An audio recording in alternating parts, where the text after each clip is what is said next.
¿Por qué se dividieron los fariseos y los saduceos, que estaban todos en contra de San Pablo?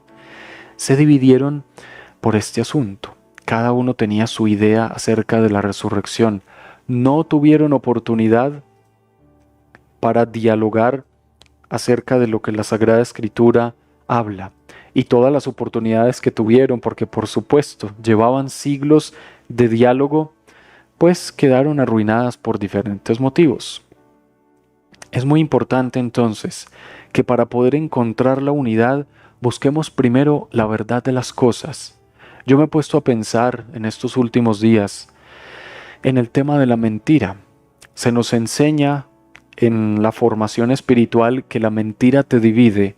La mentira hace que tu corazón se fragmente. ¿Por qué se fragmenta? Porque tú conoces la verdad, pero le expones otra realidad, otra supuesta verdad a los demás. O incluso a diferentes personas puedes llegar a decirle diferentes cosas. Entonces una mentira te fragmenta tu interior y te obliga a ser diferente con cada persona.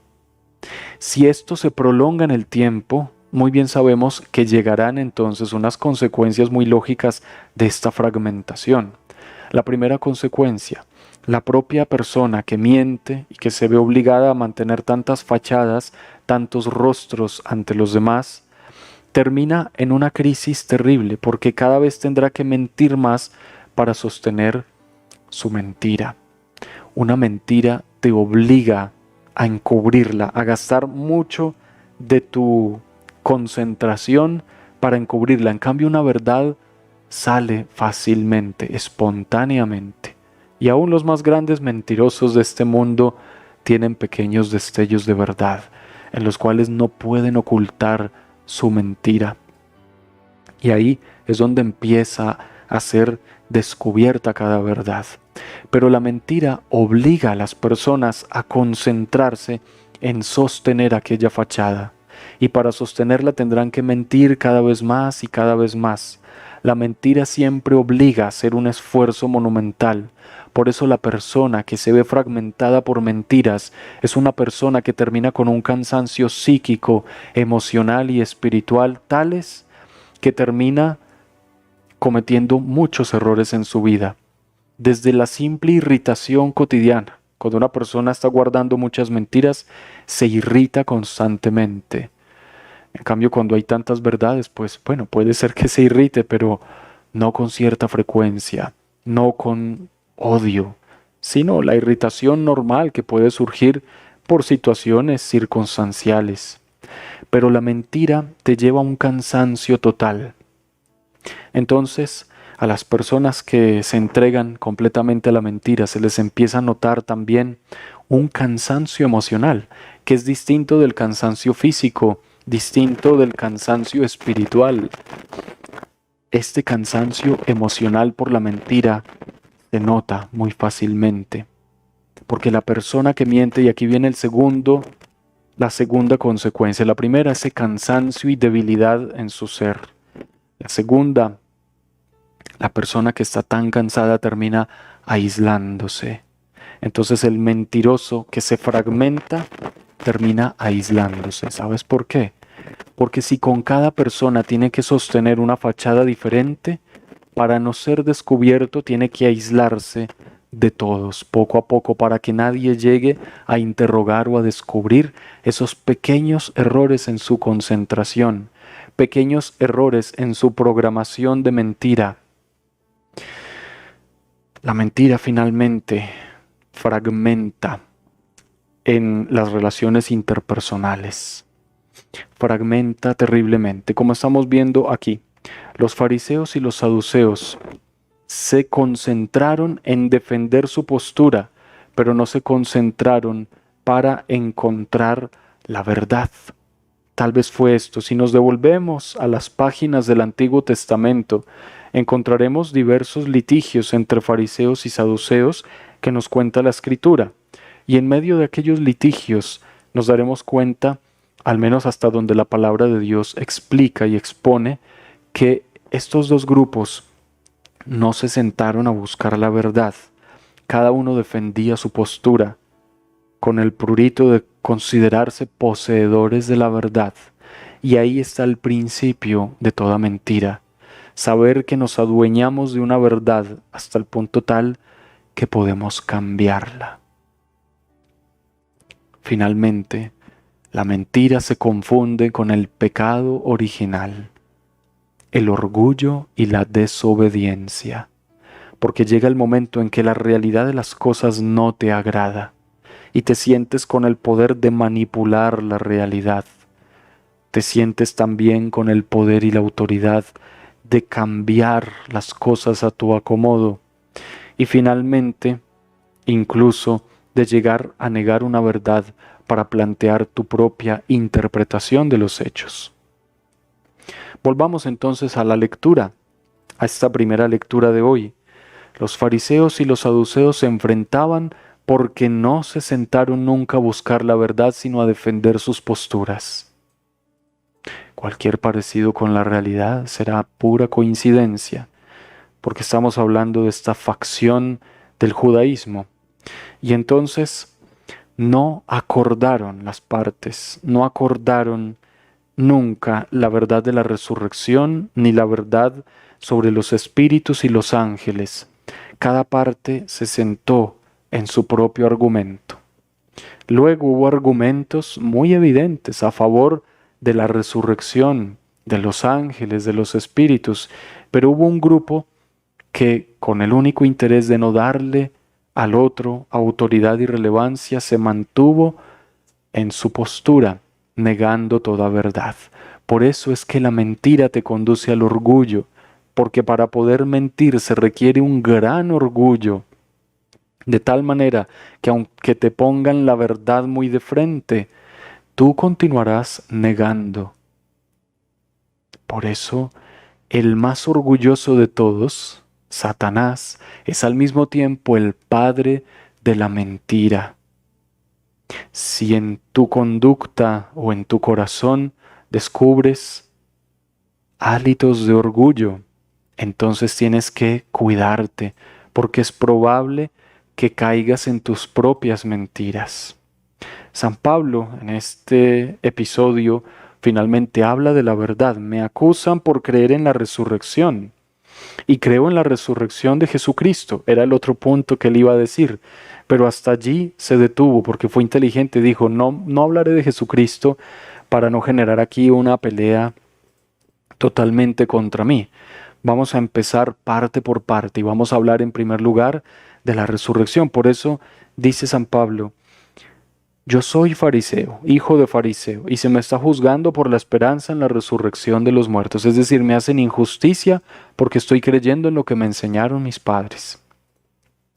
La resurrección. San Pablo entonces dice, no nos preocupemos a hablar de Jesús hasta que no estemos de acuerdo en la resurrección. Como apóstol y maestro de los gentiles sabe muy bien que una cosa conduce a la otra, y en el mundo de la gentilidad, en todo ese mundo griego y romano al que se enfrentó San Pablo, aprendió a argumentar. Aprendió que su predicación acerca de Cristo resucitado no podía basarse únicamente en su visión de Cristo camino de Damasco, o en su experiencia después de ser bautizado, o en la experiencia de miles de cristianos de su tiempo que habían conocido al Señor o que habían recibido apariciones del Señor.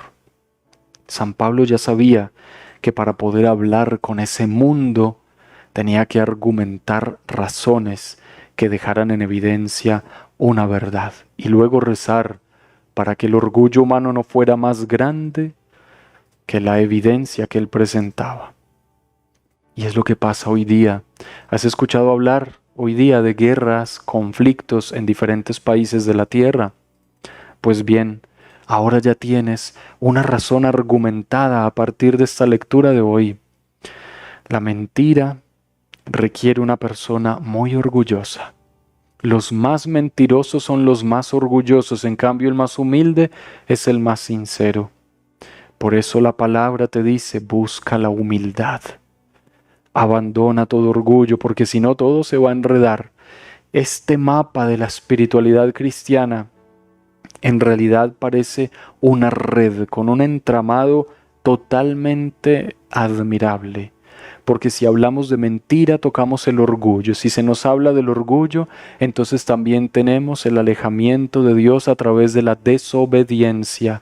Si se nos habla de la desobediencia, entonces encontraremos la falta de amor. Si hay falta de amor, entonces hay falta de oración. Si hay falta de oración, entonces hay pereza espiritual.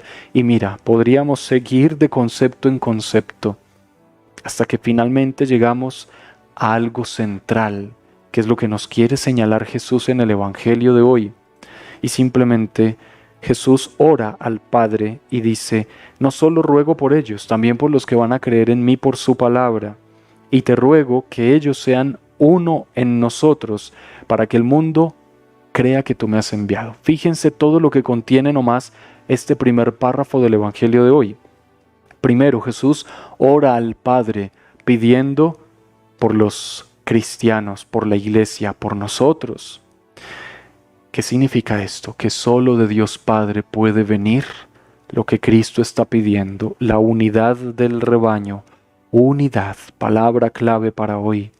Solo del Padre puede venir la unidad. ¿De qué manera? ¿De qué manera vas a intervenir, Padre Celestial, en este mundo que tú has creado, en la vida de todos estos seres humanos, para llevarnos a la unidad? Todos nos hacemos esta pregunta al tiempo que te llamamos, Dios Padre, como Jesús en su oración: ven para que todos seamos uno. Haz tu oración por la unidad y descubre lo que nos dice esta parte del Evangelio. Si Jesús mismo tuvo que orar al Padre pidiendo la unidad, pues con mayor razón nosotros, en la unidad del Espíritu, con Cristo, por Él y en Él, a Dios Padre Omnipotente, rogando la unidad del mundo, de la Iglesia, de la humanidad, misericordia y salvación para todos, rogando a Dios que venga a este mundo a poner orden, como rezábamos 2 semanas atrás.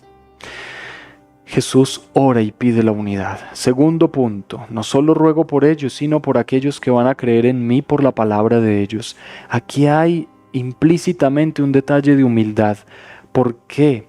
La humildad de los discípulos que iban a creer a los apóstoles, a los misioneros, catequistas, obispos, sacerdotes de cada tiempo histórico de la humanidad. Humildad para decir a ese apóstol, a esa persona, a ese misionero: mira, creo que tú me traes la palabra de Dios, tú me traes el Evangelio, y por esto mismo he de creer en el mensaje que me entregas. Luego dice: para que todos sean uno como tú en mí y yo en ti, para que todos sean uno, la unidad, la última oración de Jesús antes de ser entregado a la pasión dolorosa, es decir, en el transcurso de la última cena. Jesús ora por la unidad. Y si estamos en Juan capítulo 17, es el marco de la última cena, es decir, que la oración por la unidad brota del sacramento del altar. Lee San Juan capítulo 17 y tú vas a ver que este capítulo se desarrolla en el marco de la última cena. De la Eucaristía brota la unidad. Por eso la Eucaristía es sacramento de unidad. Por eso entre más personas lleguen a la Eucaristía, en los templos parroquiales, en las capillas, oratorios, bueno, también a través de las transmisiones de todas las Eucaristías de los hermanos sacerdotes y obispos que transmiten alrededor del mundo, en cada país y en cada idioma, la Eucaristía puede producir esta unidad, como lo han visto los santos en tantas visiones y revelaciones, y como lo explica la misma Escritura. En el marco de la última cena, Jesús entrega a la iglesia la oración por la unidad. Desde aquí, hermanos, desde el altar, podemos lograr, ustedes y yo, la unidad de la iglesia, la unidad de nuestros pueblos, países, la unidad del mundo entero. Pero se requiere una entrega profunda. Y termina diciendo Jesús: para que el mundo crea que tú me has enviado. Es decir, que la unidad del rebaño tiene una consecuencia lógica. El mundo tendrá que creer por la evidencia humilde de la verdad cristiana. Qué recorrido, hermanos. Quedé un poco atolondrado con todo lo que les he dicho y creo que voy a dejar hasta aquí esta homilía de hoy porque es un discurso muy especial sobre la unidad del mundo. Ojalá que no lo olvides. Vamos a pedir al máster que nos copie esta homilía y que la separemos y la pongamos aparte. Después la podremos subir al YouTube para que vuelvas sobre esta homilía y la lleves. No porque sea mía, no. Es porque el Espíritu Santo puso aquí unas palabras.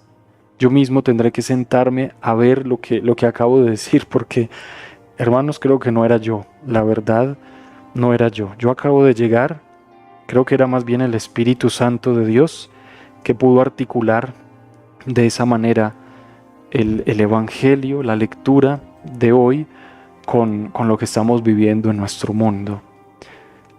Vuelve a escuchar esa homilía, te recomiendo, porque hay unos detalles teológicos muy interesantes. Vas a tomar lo que has aprendido, todo lo que te he dicho. Las palabras claves: mentira, orgullo, unidad, Eucaristía, desobediencia, desamor, Santa Misa, unidad del rebaño, resurrección, verdad, entrega, donación. Bueno, todo lo que se ha mencionado, guárdalo en tu corazón, compártelo con otras personas y en este momento respóndele a Dios.